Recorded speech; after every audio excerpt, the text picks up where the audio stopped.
Hello dear students, welcome to our YouTube channel शिक्षा तक digital. My name is Saurabh Gupta and I teach English for competitive exams. Dear students, अभी हमारे दिमाग में बस एक ही चीज होनी चाहिए, वो है मिशन एयरफोर्स. एयरफोर्स का एग्जाम बिल्कुल बहुत ही पास में है और मेरा ये कोशिश है कि आप इस चैनल के माध्यम से ज़्यादा से ज़्यादा चीज़ों को कवर अप करें और इंग्लिश में 20 में से 20 क्वेश्चन सही करें. आज फिर मैं आपके लिए एक प्रैक्टिस लेकर के आया हूं. ये केवल प्रैक्टिस नहीं है, इसके साथ साथ में हम बहुत सारे रूल्स भी देखेंगे, उसको भी आपको समझना है. तो चलिए स्टार्ट करते हैं. बहुत ज़्यादा बात नहीं करेंगे क्योंकि एक शॉर्ट वीडियो है और इसमें हमें बात नहीं करना, क्योंकि आपका टाइम जो है वो मनी से ज़्यादा इंपॉर्टेंट है. इसलिए आपको टाइम को वैल्यूएट करना है और आपको जो है बिल्कुल पूरी तरह से समझने की कोशिश करना है. चलिए स्टार्ट करते हैं. सबसे पहले हमारे कॉमन एरर दिए गए हैं. तो जैसा कि आप देख पा रहे हैं, हमारा फर्स्ट क्वेश्चन दिया गया है. फर्स्ट क्वेश्चन है, neither Sameer nor his wife were aware of the arrangements made for their journey. सबसे पहली चीज मैं आपको बताना चाहूंगा कि if your sentence is combined with neither nor, either और, इसके बाद में नॉट ओनली बट आल्सो. ठीक है, अगर आपका सेंटेंस इनसे कंबाइन होता है, the most important thing which you have to remember कि नाइदर के बाद में ये जो नीदर आपको दिख रहा है, इसके बाद में अगर नाउन है तो नॉर के बाद में भी नाउन आएगा. अगर इसके बाद में प्रोनाउन है तो इसके बाद में भी प्रोनाउन आएगा. अगर इसके बाद में वर्ब है तो इसके बाद में भी वर्ब आएगा. तो मेरा जो कहने का मतलब है कि हमारा जो सीक्वेंस है वो एक जैसा होने चाहिए, चाहे वो नीदर नॉर की कंडीशन हो, इधर और की हो, या नॉट ओनली बट आल्सो की हो. Second point which you have to remember, second point जो है कि आपका जो है यहां पर जो वर्ब आएगी वो हमेशा बाद वाले अकॉर्डिंग के आएगी, यानी S2 के अकॉर्डिंग. ये बाद वाले सब्जेक्ट को हम देते हैं S2 और S2 के अकॉर्डिंग ही आपकी वर्ब आएगी. And one more thing, as you are able to see कि अवेयर दिया है और अवेयर के बाद में हमारा प्रीपोजिशन जो आता है वो क्या आता है, ऑफ आता है. अब एक बार फिर से क्वेश्चन रीड करेंगे और बिल्कुल आंसर आपको जो है मिल जाएगा. तो लिखा हुआ है neither Sameer nor his wife were aware. तो देखिए वर कैसे हो सकता है, हिज वाइफ है ना, हिज वाइफ के अकॉर्डिंग वर्ब सिंगुलर होनी चाहिए, सिंगुलर होनी चाहिए क्योंकि यहां पे वर दिया है जो कि गलत है. यहां पे क्या कर देंगे, वाज कर देंगे. तो आप इसको वाज कर दीजिए और वर को हटा दीजिए और सेंटेंस करेक्ट हो जाएगा. Hope this sentence clear. Okay, आगे चलिए सेकेंड क्वेश्चन पे आते हैं.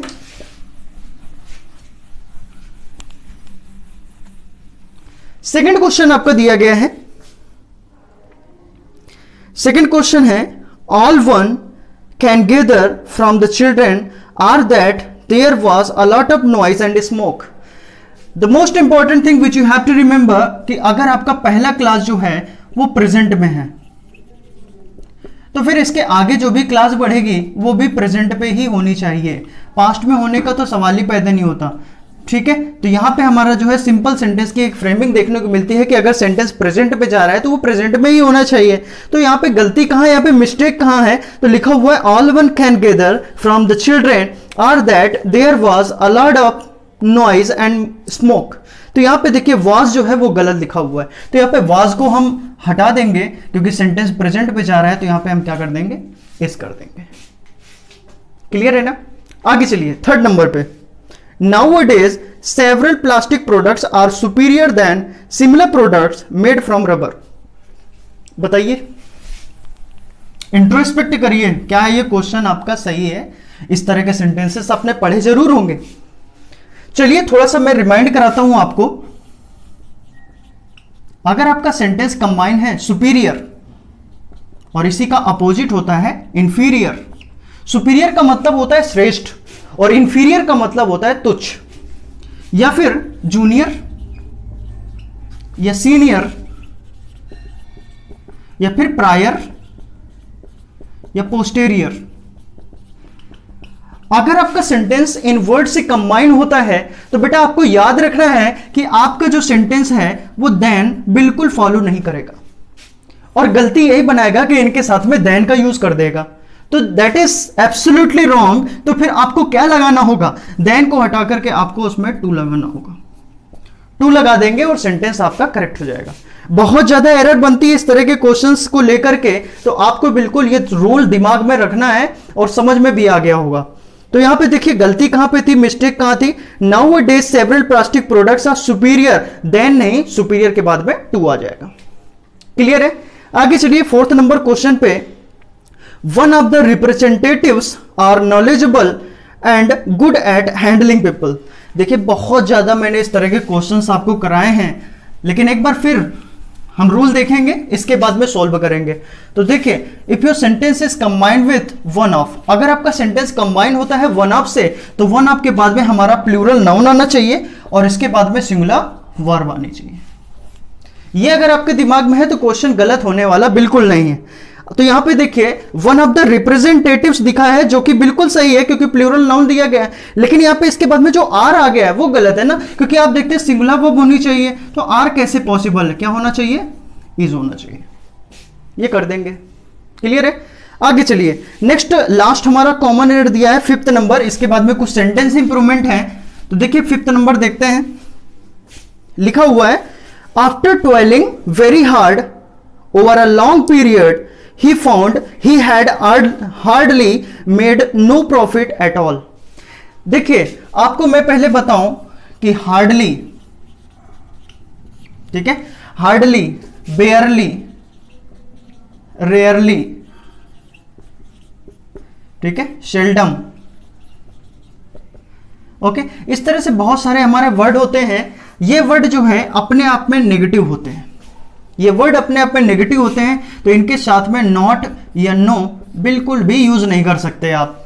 ठीक है, तो यहां पे बेसिकली जो हमारा सेंटेंस दिया गया है, तो यहां पे देखिए लिखा हुआ है after toiling very hard over a long period he found he had hardly made no profit. तो नो प्रॉफिट यहां पे गलत है क्योंकि हार्डली लगा हुआ है, तो नो नहीं होगा, नो के प्लेस में हम क्या लगा देंगे, एनी लगा देंगे, एनी लगा देंगे और सेंटेंस हमारा करेक्ट हो जाएगा।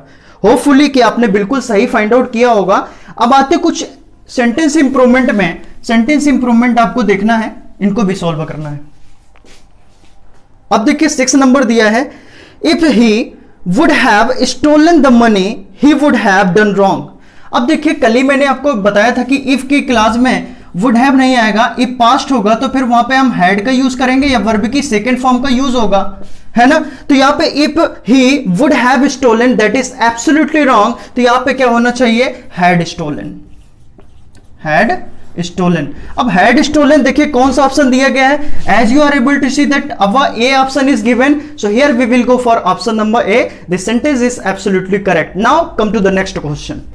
नेक्स्ट क्वेश्चन आपका दिया गया है 7 number, you seem to be enough rich to buy anything you like. देखिए इनफ रिच लिखा हुआ है, ओके, इनफ रिच लिखा हुआ है, तो मैं आपको थोड़ा सा इनफ के बारे में बताना चाहूंगा।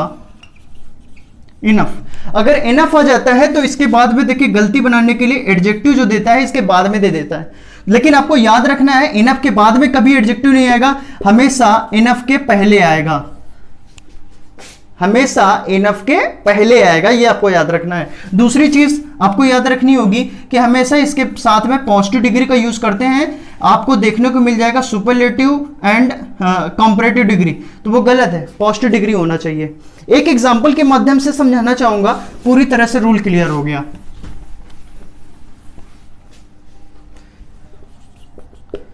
ही इज इनफ लकी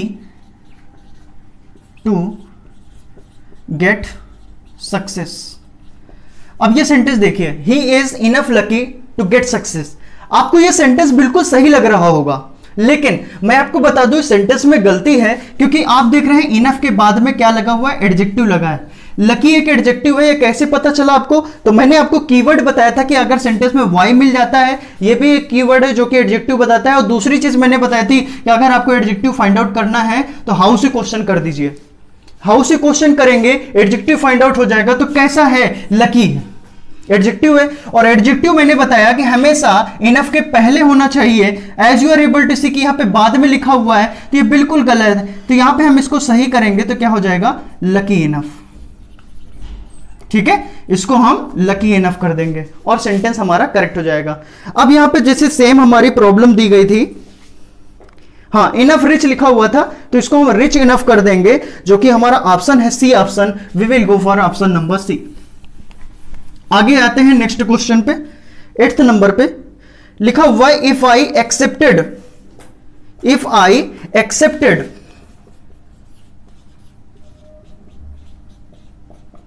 है ना। अब यहां पे ये तो ठीक है, चलो हिज इनविटेशन 10 years एगो, एगो एक कीवर्ड मिल रहा है, एगो एक कीवर्ड मिल रहा है। अगर सेंटेंस में आपको एगो last year, last month, last Sunday, Monday कुछ भी हो जाए, या फिर यस्टरडे, ये सब कीवर्ड होते हैं, ये सब कीवर्ड होते हैं जो कि बताते हैं कि सेंटेंस आपका किससे बिलोंग कर रहा है, पास्ट इंडेफिनिट से, पास्ट इंडेफिनिट से बिलोंग कर रहा है। और पास्ट इंडेफिनिट से बिलोंग कर रहा है तो आप जैसा कि देख पा रहे हैं, if I accepted is given, it means that हमें जबरदस्ती के एरर फाइंड आउट नहीं करनी है, सेंटेंस आपका बिल्कुल सही है। We will go for option number D, that is no improvement. Okay, आइए नेक्स्ट क्वेश्चन पे चलते हैं, अगले क्वेश्चन पे।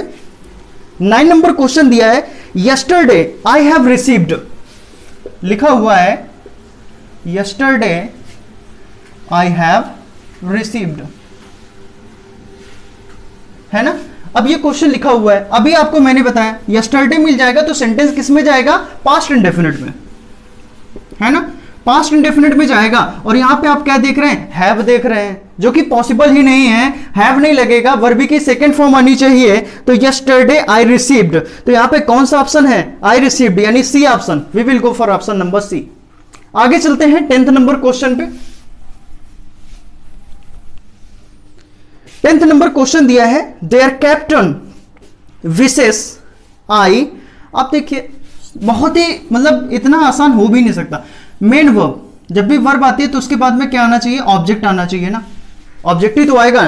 तो यहां पे लिखा हुआ है there captain wishes I, wishes I नहीं, विशेस मी टू प्ले। तो यहां पे आपका B for baby, B option आपका करेक्ट हो जाएगा। ये 10 क्वेश्चन हमने फिनिश किए, क्लियर है। अब आपको मैं एक वर्ड दे रहा हूं, इसका सिनोनिम आपको बताना है, बता लेंगे ना, चलिए ठीक है, देखते हैं।